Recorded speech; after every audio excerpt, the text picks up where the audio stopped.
આજે જામનગર અને દેવભૂમિ દ્વારિકાના જે દરિયાકાંઠા વિસ્તારમાં 42 જેટલા ટાપુ આવે છે અને ટાપુ ઉપર છેલ્લા કેટલા ટાઈમથી તમામ પ્રકારના જે ગેરકાયદેસર દબાણો હતા એ દૂર કરવામાં આવેલા હતા.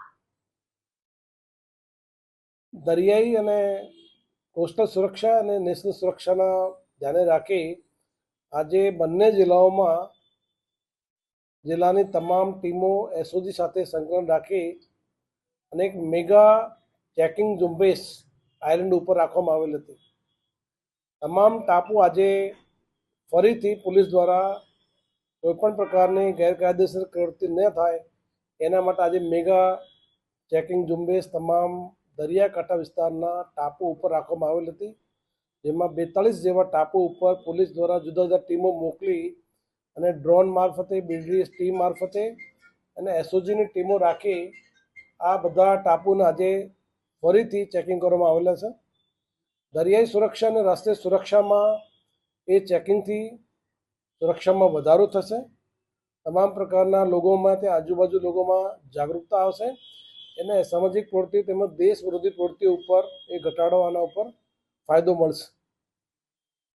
ભવિષ્યમાં પણ પોલીસનો એ તમામ વિસ્તારોમાં ડ્રોન મારફતે તમામ આઇલેન્ડને સુરક્ષિત રાખવા માટે એ પોલીસ દ્વારા આ વિસ્તારમાં વારંવાર ચેકિંગ અને એવા પ્રકારની કોમ્બિંગ પ્રકારનું આયોજન કરવાનું રહેશે. રાજ્ય સરકારની જે zero drugs policy, zero tolerance policy against drugs છે એને વધારે મજબૂત રાખવા માટે આ એક પ્રયાસ હતો.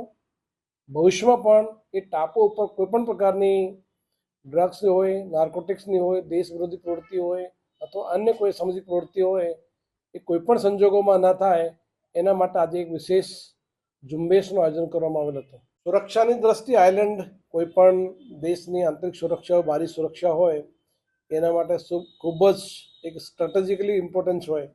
અને આ વિસ્તાર આપણે પાકિસ્તાનથી બહુ નજીક હોવાના કારણે આ દરિયાઈ વિસ્તારના જે ટાપુ છે એ આપણી સુરક્ષા માટે ખૂબ જ એક મોટી ચેલેન્જ પણ આપણી સામે હોય છે.